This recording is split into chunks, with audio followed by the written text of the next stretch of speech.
ये है हमारा घुटना, ये ऊपर की हड्डी, ये नीचे की हड्डी, और ये हमारा टखना जिसको हम पटेला कहते हैं, और ये हमारी मांसपेशियां। 100 साल तक इस घुटने में दर्द नहीं होगा यदि आप फॉलो करेंगे वो 6 स्टेप्स जो मैं आज आपको बताने वाली हूँ। वो 6 स्टेप्स में ये जो हमारा छोटा सा घुटना है, अगर इसमें हम इसके ऊपर इतना बड़ा वजन डालेंगे तो डेफिनेटली इसमें दर्द होगा। तो पहला स्टेप है वजन कम करिए। बैठिए। अब आप कहेंगे कि बहुत छोटी उम्र में भी आजकल बिना पतली लड़कियों को भी लड़कों को भी सबको घुटनों में दर्द हो रहा है। उस घुटने के दर्द का कारण है वो है हमारा खान पान। हमारे खान पान में कुछ चीज़ें ऐसी हैं जो सोजिश पैदा करती हैं। जब वो सोजिश पैदा करती हैं उनकी यहाँ पे डेपोजिशन हो जाती है, वो यहाँ पे जमा हो जाती हैं। जब वो यहाँ जमा हो जाती हैं तो ये चीज़ें आपस में जब चलती हैं तो ये रगड़ खाती हैं। जब ये रगड़ खाएंगी तब हमें दर्द होगा। तो हमारे खान पान में हमें क्या नहीं करना है, खान पान में हमें ये सबसे ज़रूरी चीज़ है कि हमें बहुत चीनी वाला खाना, बहुत सॉल्ट वाला खाना, फैटी खाना और ओमेगा 6 फैटी एसिड्स वाला, वो इन्फ्लामेशन पैदा करता है या ट्रांस फैट जिसको हम कहते हैं, वो नहीं लेना। तो हमें दूध अवॉइड करना है। सिर्फ जो बहुत पतले लोग हैं वो पी सकते हैं, लेकिन ज़्यादातर लोग जो मोटे हैं उनको दूध अवॉइड करना है। दूध की जगह पे वो छाछ ले सकते हैं और लस्सी ले सकते हैं, नमकीन थोड़ा सा नमक डाल के या फीकी लेंगे जिससे कि उनका कैल्शियम पूरा हो जाए। खान पान अगर हम फ्रेश फ्रूट्स रखेंगे, हर्ब्स रखेंगे, अदरक है, हल्दी है, कड़ी पत्ता है और ऑरेंज, एप्पल, पाइनएप्पल, ये सब ऐड रखेंगे तो इस घुटने में कभी भी आपको दर्द नहीं होगा। खान पान के बाद अगली चीज़ है हमारा पोस्चर। हम किस तरीके से बैठते हैं। ये जो बैठने का तरीका है, अब मैं सीधी बैठी हूँ और मेरा घुटना यहाँ नीचे लटक रहा है। अगर मुझे ये घुटना मेरा ऐसे नीचे लटकेगा तो इसमें यहाँ पे आप ये देखेंगे ऐसे ये लटकेगा तो ये पेन पैदा करेगा, बिकॉज ये जो चीज़ है इस पे ऐसे रगड़ खाएगी। तो इससे अच्छा है कि मैं इसको थोड़ा सा अगर पीछे की तरफ मोड़ूंगी ऐसे करके।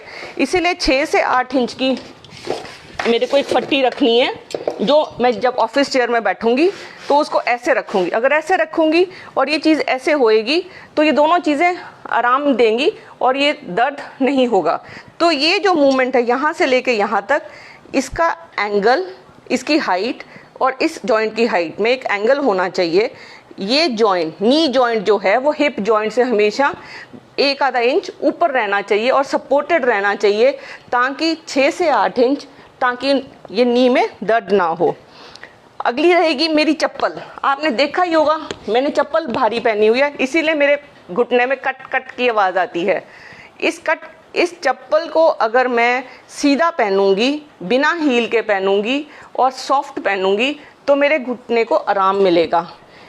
तो हमें हमेशा वो चप्पल पहननी है जिसको ऐसे मूव करने से वो चप्पल को थोड़ा सा मूवमेंट हो, ताकि हमारे घुटने को आराम मिले। अगली चीज़ रहेगी धूप। विटामिन डी, जो इस टाइम का सबसे बड़ा एपिडेमिक है, विटामिन डी की डेफिशिएंसी। 90% पॉपुलेशन जो धूप में नहीं निकलती वो विटामिन डी डेफिशिएंट है। धूप से ही विटामिन डी मिलता है, जो खाने पीने से विटामिन डी मिलता है वो पूरा नहीं होता। तो इसके लिए बहुत ज़रूरी है कि हम धूप में ज़रूर निकलें। 30% बॉडी चाहिए और एक्सपोज्ड बॉडी चाहिए। कपड़ों के नीचे कभी भी विटामिन डी नहीं बनता, क्योंकि जो स्किन है हमारी वही विटामिन डी बनाती है, वरना विटामिन डी नहीं बनेगा। हम पहले साड़ियाँ पहनते थे, धोतियाँ पहनते थे, तो हमें विटामिन डी थोड़ा बहुत मिलता था, लेकिन अब तो हम पूरे पूरे कवर्ड कपड़े पहनते हैं और अंदर रहते हैं, तो हमें विटामिन डी नहीं मिलता। ये हुए हमारे 5 स्टेप्स। अब फाइनली जो हमारी चीज़, जो रामबाण है घुटने के दर्द को ठीक करने के लिए, और हमेशा जब हम ऑफिस में बैठे हैं, जब हम कहते हैं हमारे पास समय नहीं है, हमें सिर्फ दिमाग में ये रखना है कि मुझे अपना घुटना ठीक रखना है। तो उसके लिए मैं आपको 4 व्यायाम बताऊंगी, 4 एक्सरसाइजेज, बड़ी सिंपल, इतनी सिंपल कि कोई बच्चा भी कर लेगा। जब वो स्कूल में भी बैठा होगा, अगर उसको लगता है कि मेरे घुटने में दर्द हो रही है तो वो फॉलो करेगा, तो उसको ये दर्द ठीक हो जाएगी।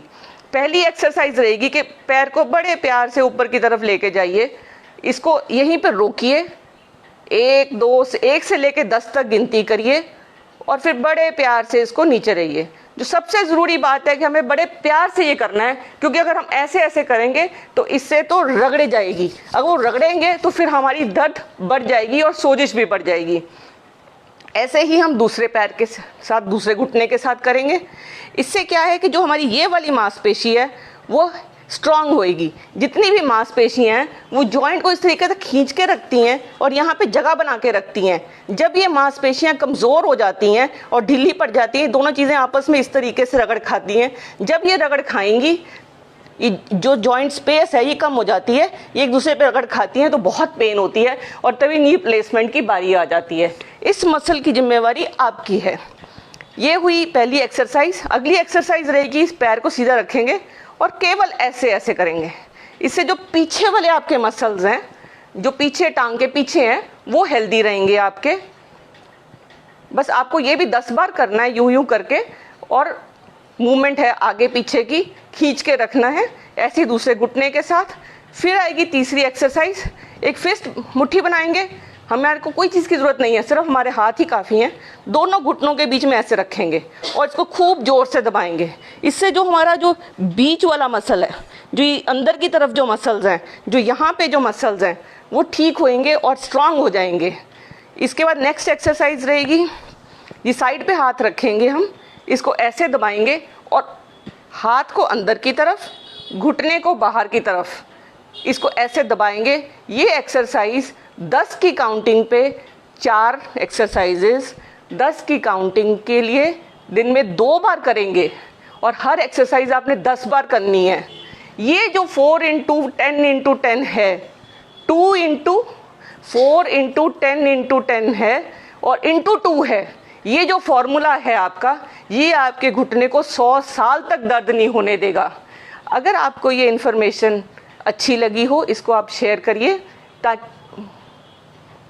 ताकि ये जो इन्फॉर्मेशन है किसी और को पास करेंगे तो उनको आप घुटनों के दर्द से और घुटना बदलवाने से बचा सकते हैं।